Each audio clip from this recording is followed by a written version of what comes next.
नमस्ते, स्वागत है आप सभी को इसके टेक्निकल चैनल में। फ्रेंड्स, ये आज की इस वीडियो में ITI fitter second year practical questions paper discuss करने वाले हैं। आप सभी को पता होगा आज की डेट में यानी कि 9 जुलाई 2026 की डेट में फिटर सेकेंड ईयर का एग्ज़ाम ट्रेड प्रैक्टिकल का था, तो उसका क्वेश्चंस पेपर हम लोग यहाँ पे डिस्कस करने वाले हैं। उसके साथ ही साथ इस क्वेश्चंस पेपर का क्या सॉल्यूशन है, रिटेन एग्जाम कैसे लिखना है, क्या क्या लिखना है, उसके बारे में आप सभी खुद से एनालाइज ज़रूर करिएगा इस वीडियो को देखने के बाद कि आपके कितने मार्क्स आ रहे हैं। इस वीडियो में हम पूरी प्रक्रिया रिटेन एग्ज़ाम से संबंधित देखने वाले हैं। तो चलिए वीडियो को स्टार्ट करते हैं। फ्रेंड्स, से आप यहाँ पर देख सकते हैं, यहाँ पे ये जो क्वेश्चंस पेपर है fitter second year trade practical questions paper है। एग्ज़ाम डेट यहाँ पे मेंशन किया गया है 9 जुलाई 2026। टोटल जो आप लोगों के यहाँ पे टाइमिंग है प्रैक्टिकल के 8 घंटे है, ठीक है। उसके साथ ही साथ यहाँ पे आपको बताया गया है कि जो टोटल आपके मार्क्स हैं वो 250 है, जिसमें आपको पासिंग मार्क्स 150 लाना है, यानी कि 60%। पास होने के लिए कितने मार्क्स चाहिए प्रैक्टिकल एग्ज़ाम में? 150 मार्क्स 250 में, ये आप समझ गए। अब चलिए यहाँ पे हम बात करते हैं क्वेश्चन के बारे में। इन्होंने यहाँ पे बताया है कि अटेम्प्ट ऑल क्वेश्चन, यानी सभी क्वेश्चंस को अटेम्प्ट करना है, एक भी क्वेश्चंस को छोड़ना नहीं है। फर्स्ट क्वेश्चन है यहाँ पे, write down the list of tools, equipments and equipment required to perform the practical, यानी कि प्रैक्टिकल एग्जाम बनाते टाइम आप कौन कौन से टूल इक्विपमेंट्स का प्रयोग करेंगे उसके बारे में जानकारी देनी है, जिसमें आपको 5 मार्क्स मिलेंगे।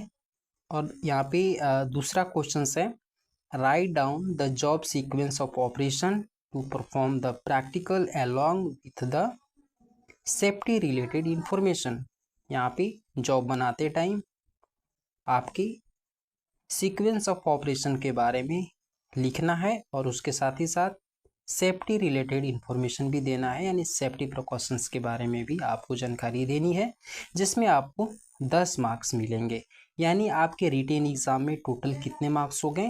15 मार्क्स, ठीक है, 15 मार्क्स। तो चलिए रिटेन एग्जाम की कॉपी कैसे लिखेंगे, ठीक है, इसके बारे में हम लोग यहाँ पे देखते हैं।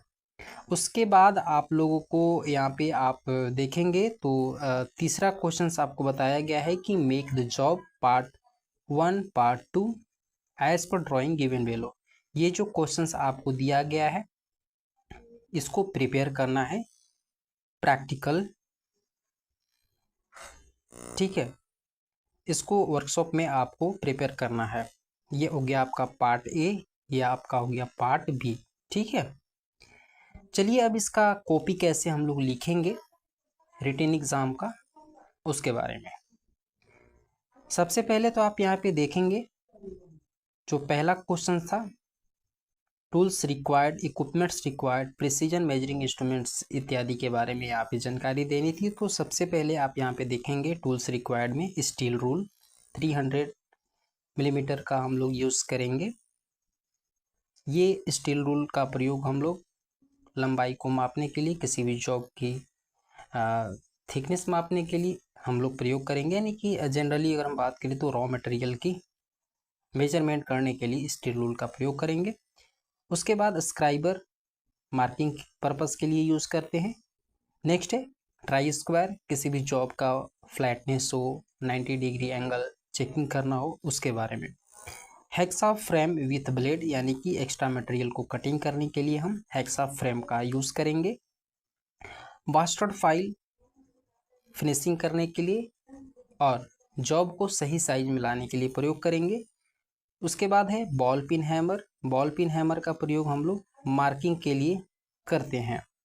नेक्स्ट है डॉट पंच, मार्किंग की गई लाइनों को पक्का करने के लिए हम लोग डॉट पंच का प्रयोग करेंगे। नेक्स्ट है ड्रिल, कहीं भी यदि आपको हॉल करना है उसके लिए हम प्रयोग करेंगे। ठीक है, नेक्स्ट है flat smooth file. Flat smooth file finishing के लिए प्रयोग करेंगे। हैंड फाइल, जहाँ पे स्क्वायर फाइलिंग की ज़रूरत होती है वहाँ पे हम लोग हैंड फाइल का यूज़ कर लेंगे। नेक्स्ट है नंबर पंच। नंबर पंच यानी कि अपने जॉब पे रोल नंबर पंचिंग करने के लिए आप नंबर पंच का यूज़ करेंगे। नेक्स्ट है इक्विपमेंट्स रिक्वायर्ड में आप लोगों को लिखना है bench vice, surface plate, anvil, angle plate. ठीक है, नेक्स्ट आपको प्रिसीजन मेजरिंग इंस्ट्रूमेंट में यहाँ पे आपको लिखना है vernier height gauge, vernier caliper.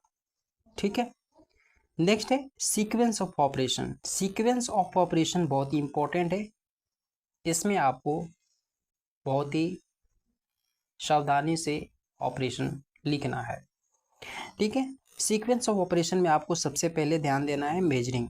ठीक है, आप मेजरिंग करेंगे, उसके बाद जॉब की हेक्सॉइंग करेंगे, फाइलिंग करेंगे, चेकिंग करेंगे और मार्किंग मीडिया लगा करके आप मार्किंग करेंगे। उसके साथ ही साथ आप पंचिंग करेंगे, रॉ मटेरियल की कटिंग करेंगे, फाइलिंग करेंगे और फिटिंग करेंगे। उसके बाद जॉब का फिनिशिंग करके नंबर पंच रोल नंबर अंकित करके आप जॉब को सबमिट कर देंगे। तो इस तरह से आपको पूरी सीक्वेंस ऑफ ऑपरेशन के बारे में जानकारी देनी है। नेक्स्ट है आपका प्रोसीजर। प्रोसीजर ध्यान देना है। प्रोसीजर में सबसे पहले लिखना है ड्राइंग के अनुसार MS फ्लैट 75 इंटू 50 इंटू 8 को 2 भागों A और B में काटा।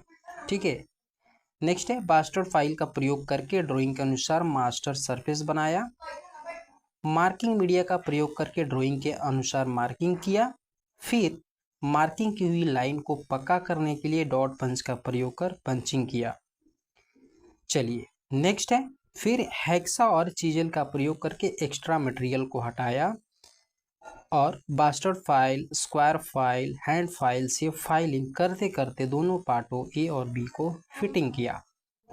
नेक्स्ट है आपका फिर स्मूथ और डेड स्मूथ फाइल का उपयोग करके फिनिशिंग किया।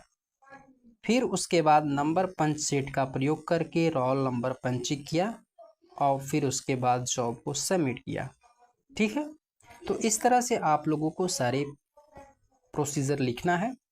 नेक्स्ट आप लोगों को यहाँ पे सेफ्टी प्रिकॉशंस के बारे में जानकारी देनी है, तो 2-4 आप सेफ्टी प्रिकॉशंस लिख देंगे, उसमें आपको काम चल जाएगा। चलिए, फाइल बिना हैंडल का प्रयोग नहीं करना चाहिए।